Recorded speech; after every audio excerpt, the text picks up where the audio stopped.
طب قراء القرآن يا فندم، مين قارئك المفضل؟ الصوت اللي يعجبك ويفرضك؟ شوف سيدي الفاضل،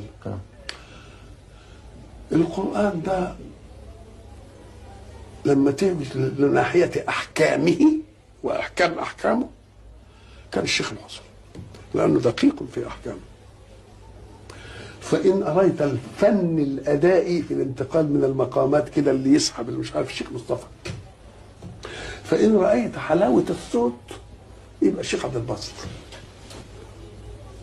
يبقى في الحصري أحكام، الشيخ عبد الباسط فن أدائي نغم وانتقال من مقام لمقام، ومش ضروري يقف عشان يهزك، مش ضروري يقف، يعني سحبته كده في الآية قبل ما يقف.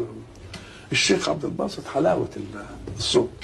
وبعد ذلك أو وقبل ذلك الشيخ رفعت ففيه كل ذلك. الله. نعم.